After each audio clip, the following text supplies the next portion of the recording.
की इस कड़ी में, जिसमें हम लोग जियोलॉजिकल टाइम स्केल के बारे में जानकारी प्राप्त करने वाले हैं, उसमें आपका हार्दिक स्वागत है। तो आइए बात शुरू करते हैं। नमस्कार। नमस्कार डॉक्टर देशमुख, नमस्कार प्यारे छात्रों जो उपलब्ध है, जो यहाँ उपस्थित है इस वर्चुअल क्लासरूम में। और जैसा कि डॉक्टर देशमुख ने बताया, एक ये कोलैबोरेटिव इनिशिएटिव है। इसमें डॉक्टर देशमुख जो साइंस कॉलेज दुर्ग से है, उनका ये बहुत ही उम्दा प्रयास। और काफी दिनों से हमने लगभग 5 वीडियो खनिजों के भौतिक गुणों के ऊपर हम चर्चा करते आ रहे थे। और एक दो छात्रों ने फेसबुक के वॉल पे ये कहा था कि सर जियोलॉजिकल टाइम स्केल पे हम कुछ सुनना चाहते हैं। तो उसको ध्यान में रखते हुए आज की ये चर्चा जियोलॉजी भूवैज्ञानिक समय चक्र या जियोलॉजिकल टाइम स्केल पे करना प्रस्तावित किया था हमने, और डॉक्टर देशमुख ने इसकी चर्चा की थी। और डॉक्टर देशमुख इसके लिए बहुत आसानी से मान गए, मैं उनका शुक्रगुजार हूँ। और हम दोनों इस चर्चा को सामूहिक रूप से करेंगे। इस एंड पे मैं हूँ, उस एंड पे डॉक्टर देशमुख है। और ये जैसा कि डॉक्टर देशमुख ने कहा है कि यूजीसी के जो निर्देश प्राप्त हुए हैं उसमें ये गिलहरी की रेत सी एक कोशिश है, और इसमें आप सभी का स्वागत है। मैं विषय को आपकी अनुमति है तो शुरू करता हूँ।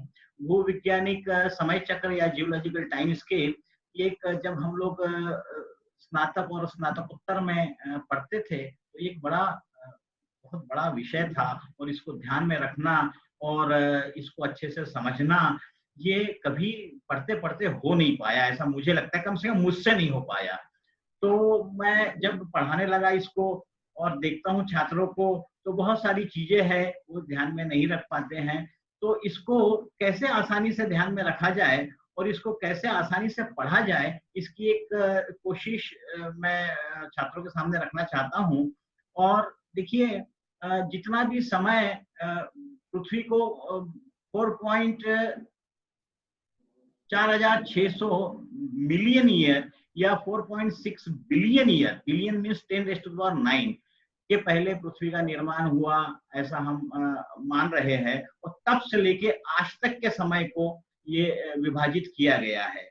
और इसके विभाजन में आप स्क्रीन पे देख पा रहे होंगे बड़े नए नए शब्द, Azoic, फेनेरोजोइक, Archaeozoic, Proterozoic, Palaeozoic, Mesozoic, ये सब कैसे बनाया, कैसे बांटा गया है। तो जब छात्र पढ़ता है क्लास में तो ये थोड़ा सा कठिन उसको समझ में नहीं आता है। इसके लिए एक बहुत आसान तरीका हो सकता है कि मान लीजिए पृथ्वी का निर्माण 24 घंटे में हुआ। यदि हम ऐसा मान लेते हैं तो 24 घंटे में यदि हो तो हम 24 घंटे को 2 भागों में बांटते हैं, दिन और रात। दिन का मतलब सूर्य के प्रकाश की उपस्थिति और रात का मतलब सूर्य के प्रकाश की अनुपस्थिति। यदि हम इसी सिद्धांत पे जियोलॉजिकल टाइम स्केल को 2 भागों में बांटे तो हम 2 इयॉन्स में बांट सकते हैं। सबसे बड़ा जो पैमाना है जियोलॉजिकल टाइम स्केल को बांटने का वो इयॉन है। एक है एजोइक। अब ए मीन्स नो, जोइक मीन्स लाइफ। इतना अगर छात्र ध्यान में रख ले कि जहां भी जोइक आएगा वो लाइफ है। A means no, everybody knows it. A means no, no life means no light is night there, वहां रात की बात है। और no life is azoic here. और उसके बाद फेनेरोजोइक। फेनेरो मीन्स प्रेजेंट, फेनेरो का मतलब होता है प्रेजेंट। तो when the life was present उसको हम कहते हैं फेनेरोजोइक। ये भी एक इयॉन है। ये दोनों को जो फेनेरोजोइक और एजोइक इयॉन को जो बांटा गया है, इसकी जो बाउंड्री आ रही है ये लगभग 560, यहाँ पे 542 मिलियन ईयर दी है। क्यों डॉक्टर साहब, मैं अगर गलत ना हूँ तो 542 मिलियन ईयर दी है। ये थोड़ा बहुत छात्र देखेंगे हर पुस्तक में एक स्लाइट उनको वेरिएशन मिल सकता है, इसको बहुत ज्यादा चिंता करने की जरूरत नहीं है। ये 542 मिलियन ईयर है। 542 मिलियन ईयर के नीचे का उन्होंने एजोइक का, उसके ऊपर का फेनेरोजोइक कहा। अब जैसा कि हमने दिन और रात में बांटा और दिन और रात को 24 घंटे को दिन और रात में बांटा, उसके बाद का क्लासिफिकेशन क्या है? उसके बाद का क्लासिफिकेशन है पहर। तो हम जानते हैं कि 8 पहर होते हैं। एक पहले गवर्नमेंट की पोस्ट होती थी, इंटीरियर में होती थी, बस्तर में तो हमने देखा है कि 8 पहरिया कहते थे उसको। वो कोटवार के साथ होता था। 8 पहरिया मतलब जिसकी ड्यूटी 8 पहर होती है। तो पहर होता है 8 या 24, 3 घंटे का एक पहर होता है, तो उस हिसाब से पहर में बांटा गया है। तो ऐसे ही इसमें आर्कियोजोइक, प्रोटेरोजोइक, पेलियोजोइक, मीसोजोइक और सीनोजोइक। यहाँ फिर आप जोइक को कॉमन रखिए, zoic means life, archaeo means oldest, archaeo का मतलब था ओल्डेस्ट, तो oldest form of life. Then protero means older form of life, then paleo means old form of life, meso means middle form of life and ceno means new form of life. तो जैसे कि हमने उसको 8 पहर में बांटा है, वैसे हमने इसको 5 ईरा में बांटा, दिस इज कॉल्ड ईरा। तो इयोन सबसे बड़ा पैमाना, उसके बाद ईरा, और उसके बाद हम आते हैं पीरियड्स में। तो पीरियड्स में जो आर्कियोजोइक और प्रोटेरोजोइक है उसको तो लोअर मिडल अपर, लोअर मिडल अपर, ये 3 भागों में बांटा गया है। और पेलियोजोइक के बाद में इसका जो वर्गीकरण है वो बहुत ही सुस्पष्ट तरीके से किया गया है। आप छात्र लोग स्क्रीन पे देख पा रहे होंगे।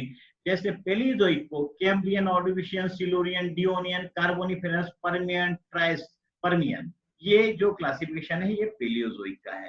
तो उसके बाद में मीसोजोइक को ट्रायसिक, जूरेसिक एंड क्रिटेशियस, और सीनोजोइक को tertiary and quaternary, in periods में बांटा गया है। तो ये फर्दर क्लासिफिकेशन ईरा का जो है वो पीरियड्स में किया गया है। और यह जो क्लासिफिकेशन है ईरा का पीरियड्स में, ये उस क्षेत्र में पाई जाने वाली शैलों के आधार पे और उन शैलों के रिकॉर्ड में जो एक जिसने कहना चाहिए परिवर्तन देखा गया है, उस परिवर्तन के आधार पे ये क्लासिफिकेशन किया गया है। कैम्ब्रिया के नाम से कैम्ब्रियन, ऑर्डोविशियस एंड सिल्यूस, तो एक ट्राइब्स होती है, इंग्लैंड की ट्राइब्स है वहां की, उसके नाम से ऑर्डोविशियन एंड सिल्यूरियन किया गया है। डिवोनशायर ऑफ रशिया के नाम से डियोनियन किया गया है। कार्बोनिफेरस एक न्यूकेसल नाम का एक शहर है इंग्लैंड में, वहां पे इंग्लैंड में न्यूकेसल में कोल पाया गया था, सबसे पहले कार्बन कोल पाया गया था। तो वहां की जो रॉक्स है उसके आधार पर उसको कार्बोनिफेरस कहा गया। कार्बोनी मींस कार्बन, कोल। एक अंग्रेजी में एक कहावत भी आती है डॉक्टर साहब, अगर आपने सुनी होगी, कि taking the coal to the Newcastle means, जिसको हम हिंदी में जिस कहावत को हम कहते हैं उल्टे बास बरेली को।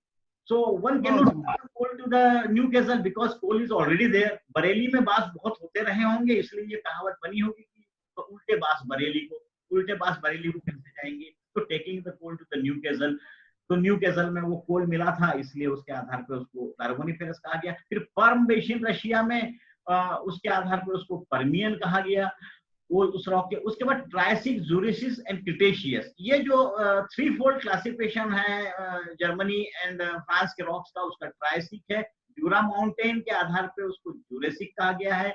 यहाँ पे मैं याद दिलाना चाहूंगा छात्रों को कि बहुत ही विश्वविख्यात फिल्म सभी ने देखी होगी, जूरेसिक पार्क, तो वो यही जूरेसिक है, क्योंकि अभी अब आगे जब देखेंगे तो ये पूरी मिसोजोइक इरा जो है वो एज ऑफ रेप्टाइल्स कहलाती है। और इस पीरियड में ट्रायसिक में लगभग अपर पर्मियन में या ट्रायसिक में डायनासोरस आए थे। अब आप सोचिए डायनासोरस पूरे मिसोजोइक में रहे, मतलब right from 251 million year to 145 million year, मतलब 251 से आप 145 माइनस कर लीजिए, लगभग 100 मिलियन ईयर डायनासोरस रहे। अभी इंसान को इतना समय नहीं हुआ है पृथ्वी पे, हमसे ज्यादा पृथ्वी पे डायनासोरस रहे, हमसे ज्यादा पीरियड में पृथ्वी पे डायनासोरस रहे। तो पृथ्वी पे सभी प्रकार के डायनासोरस उस समय थे, और ये जो डायनासोरस थे सबसे ज्यादा मात्रा में जूरेसिक पीरियड में थे, इसीलिए वो उस समय उस फिल्म का नाम जूरेसिक पार्क जो कहा गया है। जब क्रेटा माउंटेन फ्रांस में एक चाक, इस माउंटेन में चाक रॉक मिलती है,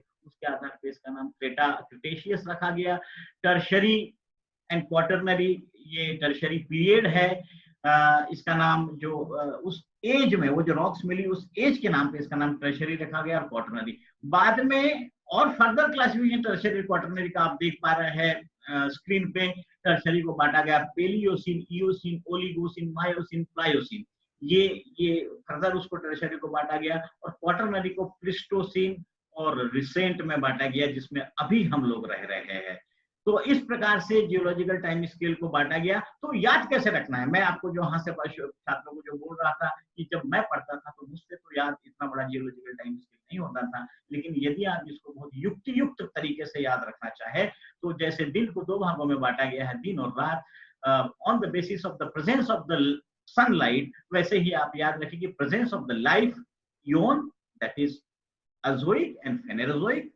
उसके बाद में इंटेंसिटी ऑफ लाइट, यहाँ इंटेंसिटी ऑफ लाइफ ले लीजिए आप, तो आपको एज़ोइक को आपने बांटा है आर्कियोज़ोइक एंड प्रोटोरोज़ोइक में। Archaeo means oldest form of life and protero means older form of life.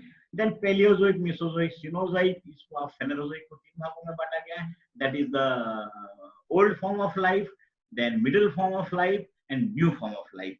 इस प्रकार से यदि आप याद रखेंगे तो याद बहुत आसानी से रख सकते हैं। और फिर आपको पैलेज़ोइक को केवल याद रखना है कि Cambrian, Ordovician, Silurian, Devonian, Carboniferous, Permian, ये उसके उस क्षेत्र में पाई जाने वाली शैलों के आधार पे इनका नॉमेनक्लेचर किया है। और यहाँ पे आप मिलियन ईयर्स में इनकी बाउंड्रीज भी देख रहे हैं।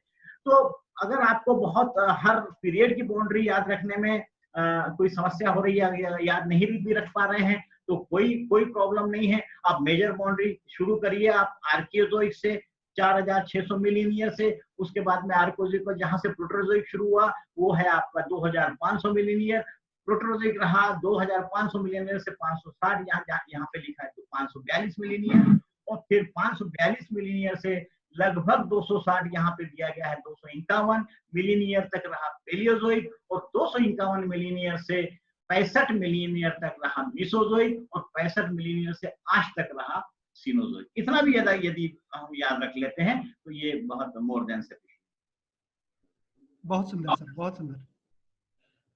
अभी सर जो चीजें आपने बताई, इतना बढ़िया तरीके से आपने उसको समझाने की कोशिश की, तो उस समय मेरे मन में एक विचार आया जी, और उसमें एक चीज मैंने ऑब्जर्व करने की कोशिश की जी, कि ये जो एज़ोइक एरा है, जी, ये अपने आप में पृथ्वी के इतिहास का करीब करीब अपन मान लें 2100 मिलियन ईयर्स को ये कवर कर रहा है जी, ना?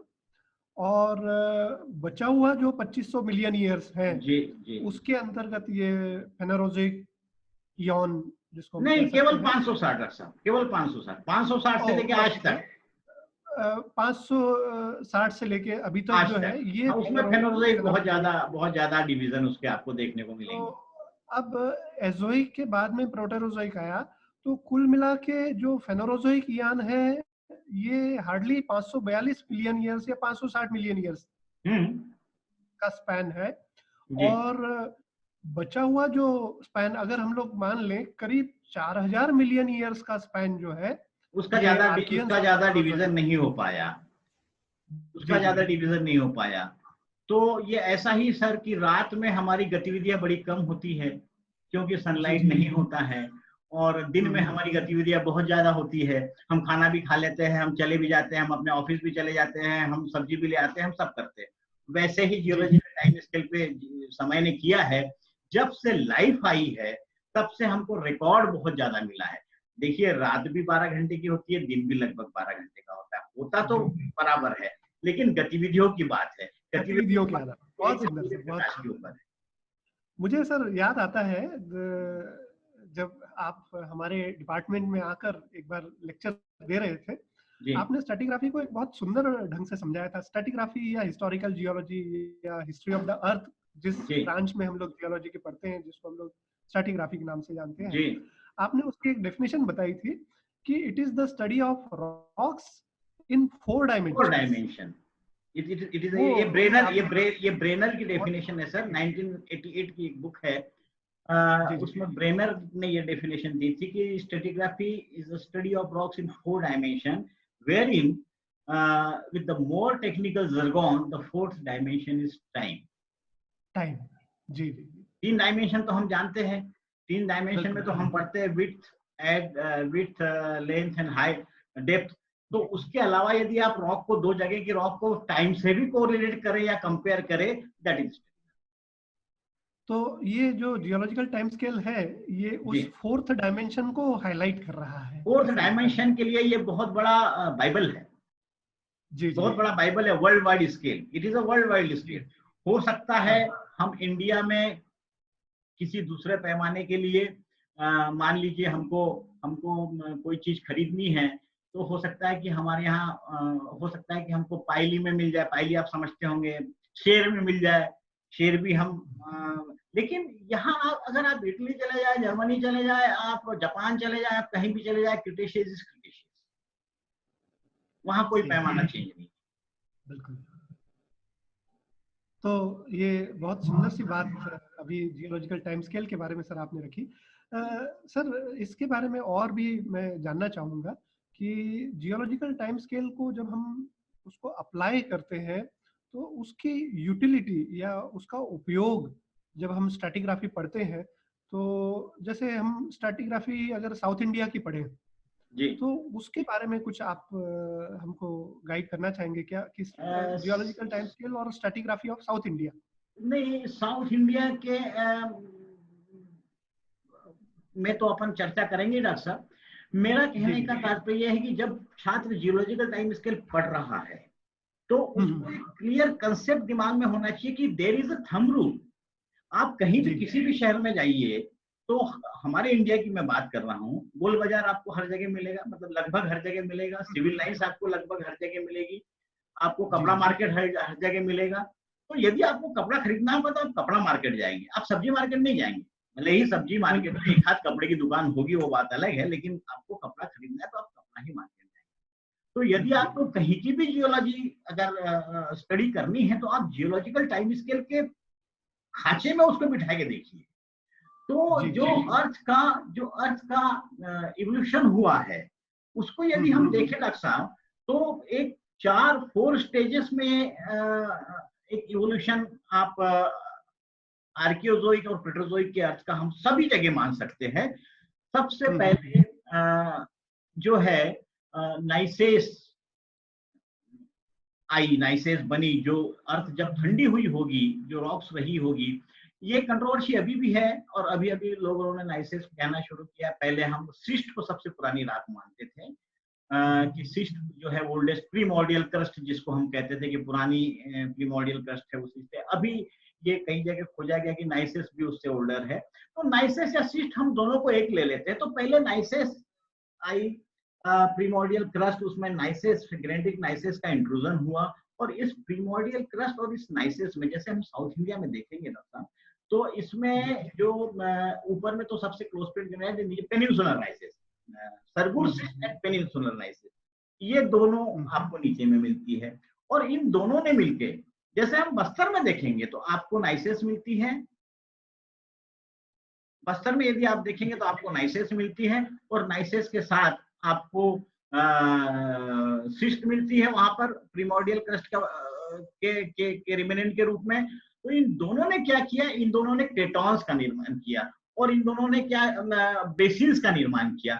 और इन बेसिन्स में फिर सभी जगह आप देखिए, यहाँ पे सेंट्रल इंडिया में आपको मेटासेडिमेंट्स मिलते हैं। मैं बड़ा वर्ड यूज कर रहा हूँ, उसमें आप कुछ भी डाल दीजिए, बीआईएफ डाल दीजिए, या मैग्नेट वो आपके मैंगनीज की रॉक्स डाल दीजिए, तो आपको सेंट्रल इंडिया में मैंगनीज के ओर्स मिल जाएंगे, जिसमें कोंडाइट रॉक्स में हमको मिलते हैं। हम बस्तर में जाएंगे तो हमको BHQ BHJ मिल जाएगा, जो भी बेंडेड BIF जिसको हम कहते हैं, bended iron formation. South India में आप जाएंगे तो भी आपको BIF से मिल जाएंगे। तो ये जो BIF फॉर्मेशन हुआ डॉक्टर साहब, ये इन सिस्ट और नाइसेस ने जो कंबाइंड रूप से क्रेटॉन बनाए, बेसिन्स बनाए, उन बेसिन्स में जो सेडिमेंटेशन हुआ, उस सेडिमेंटेशन और उसके मेटामॉर्फिज्म के कारण, बाद में जो मेटामॉर्फिज्म हुआ, तो उसके कारण ये इन रॉक्स का निर्माण हुआ। आपको अलग अलग एरिया में वो अलग अलग मिलेगी, उनके नाम अलग अलग है, लेकिन ये मैंने बताया कि आप एक खांचे में फिट करिए तो ये खांचे में फिट हो जाएगा। ये सब जगह आप बस्तर में फिट करिए, साउथ इंडिया में फिट करिए, सेंट्रल इंडिया में फिट करिए, तो ये उस खांचे में फिट हो जाएगा। उसके हाँ, बाद में शायद इसी के द्वारा आप जो आगे स्ट्रैटिग्राफिक कोरिलेशन की बात आती है, जी, वो शायद इसी के आधार पर इसी के किया आधार जाता पे, है। इसी के आधार पे, इसी के आधार पे डॉक्टर साहब। और उसके बाद में चौथे स्टेज में फिर ग्रेनेटिक इंट्रूजन हुआ है। चौथे स्टेज में ग्रेनाइट इंट्रूजन हुआ है, जो प्रोटरोजोइक अपर प्रोटरोजोइक एज के तक आता है, मिडल टू अपर प्रोटरोजोइक। उसमें आप हमारे छत्तीसगढ़ में देखेंगे कांकेर ग्रेनाइट है, उसमें डोंगरगढ़ ग्रेनाइट है। ये fourth stage of granitic intrusion है, ये ग्रेनाइटिक इंट्रूजन हुआ है। उसके बाद में फिर हम जानते हैं कि उसके बाद में तो फिर पैलियोजोइक शुरू हो गया। पैलियोजोइक की सारी कैम्ब्रियन, ऑर्डिविशन, इसमें फिर saline series and all, Gondwana आया तो गोंडवाना में फिर कोलिफिकेशन वाली रॉक्स बनी, सब जगह वही बनी। तो ये जियोलॉजिकल टाइम स्केल पढ़ने का सबसे बड़ा फायदा यही है कि आपको यदि आप इकोनॉमिक जियोलॉजी पढ़ रहे हैं, आप गोल्ड पढ़ रहे हैं, तो केवल आपको कोलार गोल्ड फील्ड आपके दिमाग में नहीं आना चाहिए। आपके दिमाग में आना चाहिए कि कोलार गोल्ड फील्ड जब बना उस समय क्या कंडीशंस थी, उस समय पेलियोजियोग्राफी क्या रही होगी, उस समय पेलियो क्लाइमेट क्या रहा होगा, और वो कहाँ कहाँ एक साथ बना होगा। ऐसा नहीं कि उस समय इंडिया अलग था और वहां गोल्ड बन गया।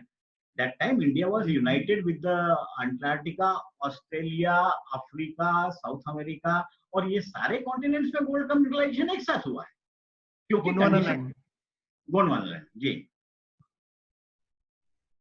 बहुत सुंदर, बहुत सुंदर। तो सर मैं तो आपसे रिक्वेस्ट करना चाहूंगा कि एक बार जैसे एक geological history of the earth with special reference to Archaeans of India, ऐसा एक टॉपिक, उस पर भी अगर आप कुछ हम लोग को मार्गदर्शन देंगे तो बहुत अच्छा होगा। और उसमें सारी चीजें, चाहे वो इकोनॉमिक जियोलॉजी की बात हो, चाहे वो कॉन्टिनेंटल क्रस्ट का इवोल्यूशन हो उसकी बात हो, चाहे वो प्लेट टेक्टोनिक्स के हिसाब से जो चीज अभी आपने शेयर की उसकी बात हो, तो एक कहना चाहिए होलिस्टिक अप्रोच जी उस पूरा Archean history of earth with special reference to Indian subcontinent, इसके बारे में हम लोग जरूर आपसे जानना चाहेंगे। किसी डॉक्टर साहब, ये आपके आदेश का पालन करने की मैं कोशिश करूंगा, और आप ही के सहयोग से आपको भी मैं इसमें आमंत्रित करूंगा, तभी ये संभव होगा। इसको अपन किसी अगले लेक्चर में जरूर रखेंगे। इसके बाद मैं थोड़ा सा चर्चा करना चाहूंगा, यदि आप इजाजत दे, तो इस भूवैज्ञानिक समय चक्र में जीवन का विकास कैसे हुआ। तो आपके पास वो एक स्लाइड हो तो यदि हम स्क्रीन पे देख पाए तो हम उस पर चर्चा जरूर करना चाहेंगे। ये वाला बहुत सुंदर। तो इसमें जैसे हमने कहा था सॉरी, इस स्लाइड में जैसा कि हम लोग देख पा रहे हैं जी, समय के सापेक्ष पृथ्वी पर जीवन के विकास का चित्रण इस स्लाइड में हमको देखने को मिल रहा है। तो सर इसके बारे में कुछ, इसमें छात्र देख पा रहे होंगे, जैसे हमने बताया कि इयोन्स में एजोइक, और फिर जब उस एजोइक इयोन को दो इरा में बांटा तो उसको हमने कहा आर्कियोजोइक एंड प्रोटरोजोइक। प्रोटरो का मतलब है ओल्डर फॉर्म ऑफ लाइफ, इसको आप कहीं कहीं क्रिप्टोजोइक भी लिखा पाएंगे। क्रिप्टो मतलब छुपा हुआ, तो ये छुपा हुआ इसलिए कि पहला इंडिकेशन ऑफ लाइफ का यदि कहीं मिलता है तो वो हमको इस प्रोटोजोइक में मिलता है, and that is the stromatolites. वो हमको यहाँ इवन छत्तीसगढ़ में भी बहुत अच्छे से मिलते हैं, रशिया में भी मिलते हैं। हमारे छत्तीसगढ़ में बस्तर एक विलेज है जगदलपुर के पहले 14 किलोमीटर पहले, वहाँ पे जो लाइमस्टोन है उसमें हमको उसके रिमेनेंट्स मिलते हैं। और ये जो स्ट्रोमेटोलाइट्स है, they are not, neither they are fossils nor they are structures, they are organo-sedimentary structures, organo-sedimentary structures, they are not fossils strictly, they are not structures strictly। इसको अपन कभी बाद में डिस्कस करेंगे क्यों ऐसा है। और यहाँ इवन महादेव घाट में यदि आप जाएंगे रायपुर में, तो यहाँ पे जो लाइमस्टोन है उसमें भी हमको ये स्ट्रोमेटोलाइट्स देखने को मिलते हैं। तो उस समय जो ब्लू ग्रीन एल्गी थी जो रहती थी कॉलोनीज बना के, उस कॉलोनीज के ये रिमेनेंट्स है जिसको हम स्ट्रोमेटोलाइट्स कहते हैं, और इसको पहला इंडिकेशन ऑफ लाइफ कहते हैं। तो जब Russia was when the world was bipolar, उस समय रशिया का जो से था उससे उन्होंने क्रिप्टोजोइक कहा था। उन्होंने एजोइक कहने पे बड़ा ऑब्जेक्शन उठाया था वहां के जियोलॉजिस्ट ने, कि when there is a life, so why you are saying it as ezoic or archaeo, so this is the cryptozoic, life is there। और अभी हमने सुना है, आपने भी सुना होगा डॉक्टर साहब की प्रोटोजोइक में ऑयल भी खोजने की कई प्रोजेक्ट ओएनजीसी ने भी कई जगह लॉन्च किए हैं, और दुनिया में भी ये काम चल रहा है। अगर वहां पे ऑयल है इसका मतलब लाइफ रही होगी, अगर ये खोज रहे हैं तो। चलिए उस चर्चा को हम we will leave it aside because वो विषयांतर हो जाएगा। तो यहाँ पे यहाँ से शुरू हुआ ब्लूमियल एल्गी से। उसके बाद में लाइफ जो आई कैम्ब्रियन में, आप देखेंगे यहाँ पे जो है वो इन्वर्टिब्रेट्स आए। और उसमें जैसे आपको पैराडॉक्स के जो फॉसिल्स के नाम है, आप ट्राइलोबाइट्स उसमें आए, जिसमें रीढ़ की हड्डी नहीं होती थी। तो पहले मोनोसेलुलर आए, फिर मल्टीसेलुलर आए, फिर इनवर्टिब्रेट्स आए। और इस वर्टिब्रेट के बाद पहला वर्टिब्रेट, इसमें पता नहीं इसमें बता रहे हैं वो, it came in the Ordovician, first fish appeared in the Ordovician. तो पहली फिश ऑर्डोविशियन में हमको मिली, और ऑर्डोविशियन से देखिए अभी तक वो फिश जो है वो एग्जिस्ट कर रही है, अभी तक फिश एग्जिस्ट कर रही है। यदि हम उसकी बात करें रीढ़ वाले क्रिएचर की, तो फिश की सबसे लंबी उम्र है, वो अभी तक एग्जिस्ट कर रही है। उसके बाद ऑर्डोविशियन के बाद उसका डाइवर्सिफिकेशन हुआ। फर्स्ट एक्चुअली डॉक्टर साहब मैं एक चीज छात्रों के ध्यान में भी लाना चाहूंगा कि ये बहुत बृहद सब्जेक्ट है, इसमें तो एक एक लेक्चर एक एक चीज पे हो सकता है, लेकिन हम जितने इसको कवर करना चाहे कवर कर सके तो अच्छा होगा। याद हमको बस रखना है कि प्रोटोजोइक में मिडल टू अपर प्रोटोजोइक में स्टोमेटोलाइट्स आए, उसके बाद में वो that was the first signature of life on the earth. उसके बाद में monocellular, then multicellular, then invertebrates, then vertebrates के रूप में फर्स्ट फिश आई। उसके बाद में सिल्यूरियन में there were first plant appear, land plant, पहला लैंड प्लांट सिल्यूरियन में आया था। और उसके बाद में जॉर्ज फिश डाइवर्सिफाई, उसके बाद में एम्फीबियंस आ गए। फिश के बाद सबसे पहले, फिश के बाद उसका जो इवोल्यूशन हुआ वो एम्फीबियंस में हुआ। एम्फीबियंस के बाद में फिर वो आप देख पा रहे होंगे उसके बाद ये दैट रेप्टाइल्स आए, वो कार्बोनिफेरस में आ गए थे रेप्टाइल्स। और वो रेप्टाइल जो है उसके बाद उसका जो फ्लरिश हुए, वो मैंने अपन ने अभी चर्चा की थी, वो मिसोजोइक में सबसे ज्यादा फ्लरिश हुए, जो भी डायनासोरस, हाँ age of dinosaurs, Mesozoic, age of reptiles जिसको हम कहते हैं। तो वो उसमें बहुत से टाइप के रेप्टाइल्स थे, बहुत सारे टाइप के डायनासोरस थे, flying dinosaurs, swimming dinosaurs, carnivorous, herbivorous, सब टाइप के डायनासोरस। मेरे टाइनी डायनासोरस, बहुत जियांट डायनासोरस, एक ट्रक के आकार के और छोटे से पेंसिल के आकार के, इस टाइप के डायनासोरस थे। तो ये मिसोजोइक में हुए। तो रेप्टाइल्स के बाद में बर्ड्स आए, और बर्ड्स से फिर उसके बाद में मेमल्स आए। तो एक फॉसिल का यहाँ मैं जिक्र करना चाहूंगा, आर्कियोटेरिक्स। आर्कियो का मतलब होता है ओल्डेस्ट, हाँ, और उस टेरिक्स का मींस पंख।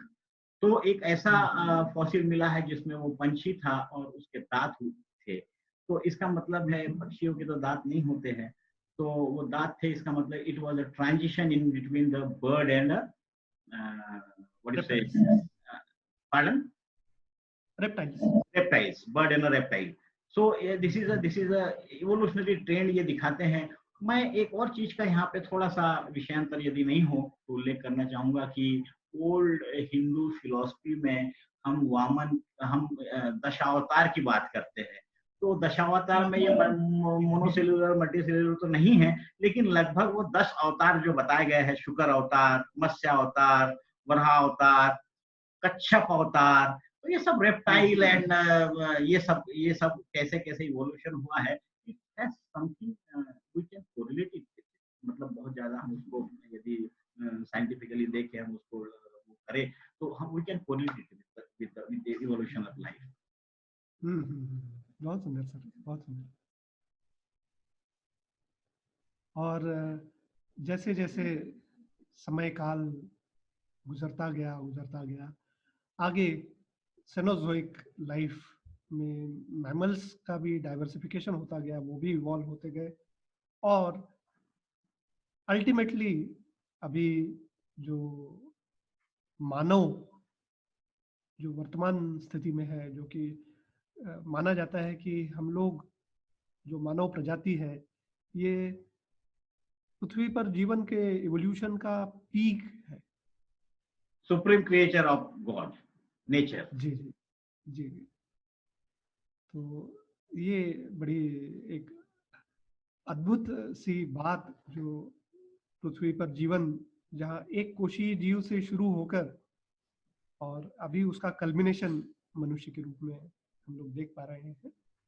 और डॉक्टर साहब ये कोई आज आज मैं उसको बड़ा मतलब आपकी इजाजत से चर्चा करना प्रासंगिक समझता हूँ।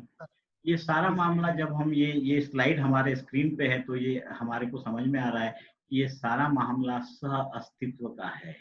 अभी अभी कुछ दिनों से लॉकडाउन चल रहा है तो मैं किसी फेसबुक में या व्हाट्सएप में देख रहा था जी कि जी। पंछी फिर से वापस आने लगे शहरों में।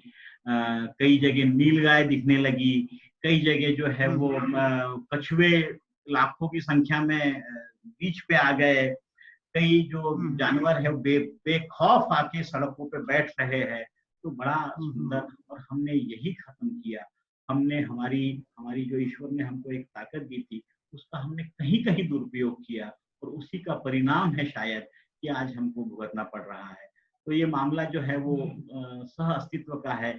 इस विज्ञान को पढ़ने का हमारे दिमाग में ये जरूर प्रयोजन होना चाहिए कि इस विज्ञान को पढ़ने का भी उद्देश्य मानवता ही है।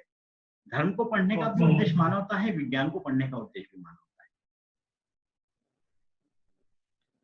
तो सर ये इसके बाद में सुंदर। डॉक्टर साहब अपन इसमें मैं छात्रों को एक चीज बताना चाहता हूँ कि अब जियोलॉजिकल टाइम स्केल जब हम पढ़ते हैं तो जियोलॉजिकल टाइम स्केल में जैसे हमारे दिमाग में एक कंसेप्ट बहुत क्लियर होना चाहिए कि इसमें अब देखिए कि समय कैसे कैसे बदला। तो इसमें क्लाइमेट की बात हम ले लेते हैं, बहुत शॉर्ट में मैं ले पाऊंगा, बहुत बहुत विस्तृत में तो डॉक्टर साहब हम चर्चा नहीं कर पाएंगे। मैंने आपको पहले ही बताया कि बहुत बड़ा टॉपिक है, मतलब इसको तो कई कई कई लेक्चर लगेंगे इसमें। तो जैसे आप देखिए कि जब पृथ्वी बनी होगी तो पहले पृथ्वी मोल्टन स्टेज में रही होगी, पिघली हुई अवस्था में रही होगी, फिर वो धीरे धीरे वो ठंडी हुई, और ठंडी होने के बाद इस पृथ्वी पे 5 आइस एज आए हैं ऐसा हम पढ़ते हैं। और उस आइस एज का हमको रिमेनेंट्स मिलता है, हमको उसके फॉसिल्स मिलते हैं, प्रमाण मिलते हैं, हमको भूवैज्ञानिक प्रमाण मिलते हैं। तो उसके आधार पर हम कहते हैं 5 आइस। तो जैसे प्रोटोजोइक के आखिरी में खत्म होते होते एक आइस एज आ गया था।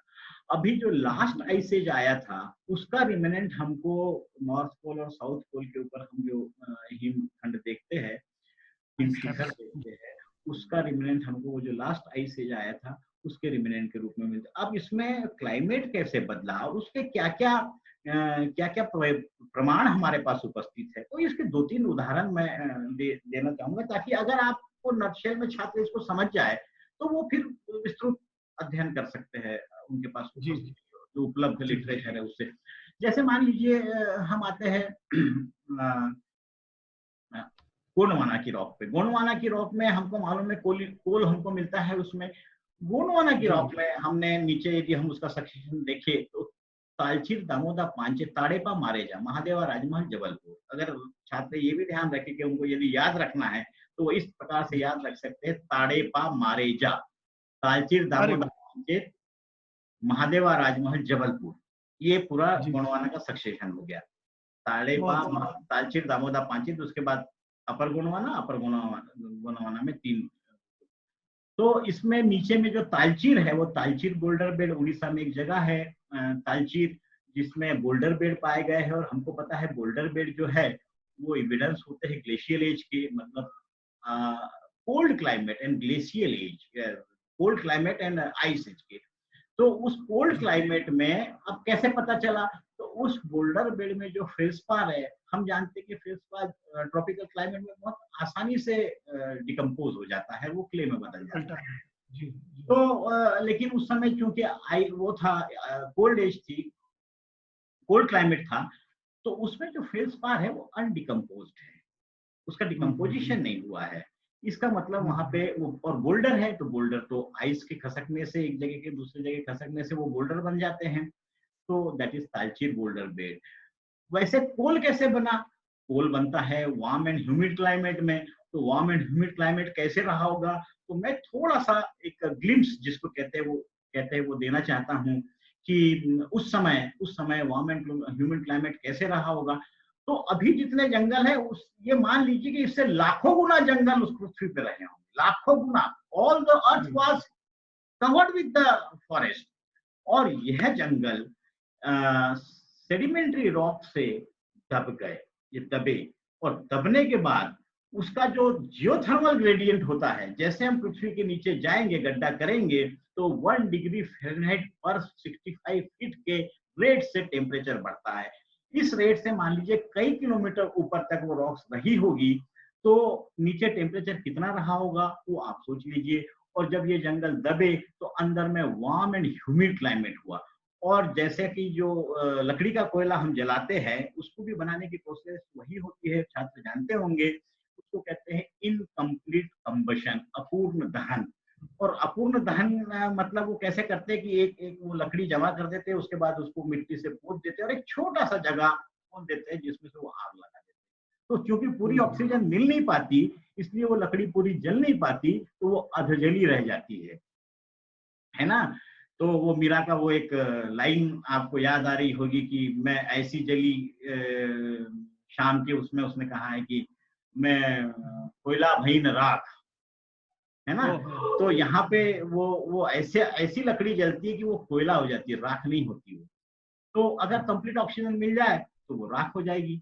तो इनकम्प्लीट कंबशन, उसमें जियोथर्मल ग्रेडियंट के कारण में वो जो जंगल दबे, उससे वार्म एंड ह्यूमिड क्लाइमेट हुआ, और वो वार्म एंड ह्यूमिड क्लाइमेट में कोलिफिकेशन की प्रोसेस हुई और कोल बना। वैसे आप देख लीजिए सेलाइन सीरीज या जिप्सम मिनरल जहां मिलता है सॉरी, ये जिप्सम जो है वो किस क्लाइमेट का द्योतक है? जिप्सम जो है warm dry and arid climate का द्योतक है। नमक भी जहां मिलता है हमको सेलाइन सीरीज, हम ये जो आप देखते होंगे, ये जो हम ये नमक खाते हैं पिंक सॉल्ट जिसको कहते हैं, आजकल हिमालयन सॉल्ट के नाम से बड़ा महंगा मिलता है, वो सॉल्ट भी सेलाइन सीरीज में बना है। तो उस समय warm and arid climate, dry and arid climate रहा होगा, जिसके वजह से उस पानी का इवोपरेशन हुआ और उसमें साल्ट जो है वो कॉन्सेंट्रेशन बढ़ा और उससे नमक बना। तो ये हमको जो रिकॉर्ड मिलते हैं, इस रिकॉर्ड के आधार पे हम जियोलॉजिकल टाइम स्केल में हम समय समय पे उसको कोरिलेट करके क्या क्लाइमेटिक चेंजेस कैसे हुए, ये भी हमको ध्यान, क्योंकि अगर हम पोल पढ़ रहे हैं, आप इकोनॉमिक जियोलॉजी में पोल पढ़िए, लेकिन आपके दिमाग में जैसे ही पोल की बात आती है, आपके दिमाग में आना चाहिए उसमें पेलियोग्राफी क्या रही होगी। तो पेलियोग्राफी उसमें गोंडवाना लैंड रहा। गोंडवाना लैंड में मतलब India, Antarctica, Australia, south America and Africa, this were together, और इसको हम गोंडवाना लैंड कहते थे। और ये पेंजिया से टूट के बना था, है ना? तो उस समय ये पेलियोज्योग्राफी ये रही होगी, और ये बाद में और पेलियोज्योग्राफी चूंकि ये थी, तो इसलिए ये क्लाइमेट सब जगह एक जैसा रहा होगा, तभी एक साथ पोल बन सकता है। अभी अगर हम यहाँ बैठे हैं तो जरूरी नहीं है कि इंग्लैंड का टेम्परेचर और यहाँ का टेम्परेचर एक जैसा, अलग अलग है, क्योंकि हमारे कॉन्टिनेंट अलग अलग है। उस समय क्योंकि पोल बना, तो पोल, ये जरूरी नहीं है कि एक साथ 5 कॉन्टिनेंट में वो अलग अलग होंगे तो वहां भी वार्म एंड ह्यूमिड क्लाइमेट रहा होगा, वहां भी वार्म एंड ह्यूमिड क्लाइमेट रहा होगा। It is not possible. इसलिए वो एक साथ थे और एक साथ कोलिफिकेशन हुआ, उसके बाद वो अलग अलग हुए। तो ये कंसेप्ट अगर हम छात्र समझ में आ जाए कि हमको पहले ज्योग्राफी क्या रही होगी, उस समय क्लाइमेट क्या रहा होगा उस समय, तो वो जियोलॉजी बहुत अच्छे से। बहुत सुंदर सर। जो ये पैलियो क्लाइमेट की आपने बात कही, मुझे याद आता है अल्फ्रेड वेगनर ने जो कॉन्टिनेंटल ड्रिफ्ट के प्रमाण दिए थे, उसमें से एक ये भी था। बिल्कुल, वो मैं उसको आपने याद दिला दिया मुझे, मैं उसको भी उद्धृत करना चाह रहा था कि अल्फ्रेड वेगनर ने जो प्रमाण दिए थे, वन ऑफ द प्रमाण वाज दिस आल्सो। जी। तो सर, ये जियोलॉजिकल टाइम स्केल, भूवैज्ञानिक समय पैमाना, ये एक ऐसा वृहद विषय है जो कि भूविज्ञान की सभी शाखाओं को अपने अंदर निहित करता है, निहित समाहित करता है, और सभी शाखाओं को इसको आसानी से आप समझ सकते हैं। इसको समझ लीजिए, जैसे आप जैसे केमिस्ट्री पढ़ते हैं, यदि आपको पीरियोडिक टेबल याद है, तो there are so many things you can correlate with the in the chemistry with the periodic table. So likewise, if you know the geological time scale, you can correlate so many things with the geological time scale. और इस पे तो साहब घंटों बोला जा सकता है, समय की कमी है, और आपका ये बहुत अच्छा इनिशिएटिव है। तो मैं आपका बहुत शुक्रिया अदा करना चाहता हूँ कि आपने बहुत अच्छी जानकारी इस प्लेटफॉर्म पे उपलब्ध करवाई। तो सर इस सत्र को समाप्त करने से पहले एक बार सारांश के बारे में कुछ चीज आपसे कहना चाहूंगा और हमारे दर्शकों से कहना चाहूंगा कि सर ने हम लोगों को यह समझाने की कोशिश की कि पूरा पृथ्वी का इतिहास है, उसके बनने से लेकर अभी तक का, उसको समय काल के अलग अलग खंडों पर स्पैन्स में उसको डिवाइड किया गया है। और ये जो स्पैन्स, टाइम स्पैन्स हैं, इनको हम लोग अलग अलग पहलुओं से जान सकते हैं, समझ सकते हैं, देख सकते हैं। चाहे वह पहलू जीवन के विकास से संदर्भ में हो, चाहे वह पहलू कॉन्टिनेंटल ड्रिफ्ट के संदर्भ में हो, चाहे वह पहलू ओर डिपॉजिट्स के बनने के संदर्भ में हो, और भी चाहे पहलू पैलियोज्योग्राफी और पैलियो क्लाइमेट के संदर्भ में हो। सर कुछ कहना चाहेंगे? एक छोटी सी चीज मुझे याद आ गई, आपसे शेयर करना चाहता हूँ, मैं छात्रों से भी शेयर करना। इस्थुमस ऑफ पनामा का नाम हमने सुना है लक्ष्मण? हाँ। जो नॉर्थ अमेरिका और साउथ अमेरिका को जोड़ता है। अब देखिए, बड़ी सुंदर जियोलॉजिकल टाइम स्केल पढ़ते समय यदि हम अपनी आंखें और कान खुले रखे तो नॉर्थ अमेरिका और साउथ अमेरिका में जो फॉसिल मिलते हैं, इस्थुमस ऑफ पनामा की एज लगभग है 2.8 मिलियन ईयर्स। तो वो अभी रिसेंटली बना है। उसके पहले के जो फॉसिल मिलते हैं डॉक्टर साहब, वो दोनों कॉन्टिनेंट्स में जब तक कि वो एक थे तब तक तो एक जैसे मिलते हैं। उसके बाद में फॉसिल दोनों कॉन्टिनेंट में अलग अलग मिलते हैं। उसके बाद में 2.8 मिलियन में जब इस्थुमस ऑफ पनामा बना, उसके बाद में आपको जो मैमल्स के फॉसिल है वो लगभग एक जैसे मिलते हैं, क्योंकि that acted as a bridge for the migration of the creatures. तो ये बड़ी सुंदर बात है। ऐसी को बहुत सारी चीजें आप कोरिलेट कर सकते हैं। वही है कि हमारा दृष्टिकोण जो है वो सम्यक होना चाहिए। We have to learn to see the things in totality, in holistic way. In holistic way. जी, बहुत सुंदर सर। तो आज के इस सत्र के लिए मैं आपको बहुत बहुत धन्यवाद देता हूँ। हम बहुत आभारी हैं आपके कि ये भूवैज्ञानिक समय पैमाना, जिसको हम लोग केवल एक शॉर्ट आंसर टाइप क्वेश्चन या लॉन्ग आंसर टाइप क्वेश्चन के आंसर के लिए क्या लिखना है, केवल उतने संकुचित दृष्टिकोण से न देखकर उसको हम लोग इस तरह से, जैसा आपने कहा, सम्यक दृष्टिकोण से जब उसको देखेंगे, समझेंगे, तो भूविज्ञान को पढ़ने का वाकई जो आनंद है वो हमको मिलेगा। आपका भी बहुत बहुत शुक्रिया, छात्रों का भी बहुत बहुत शुक्रिया।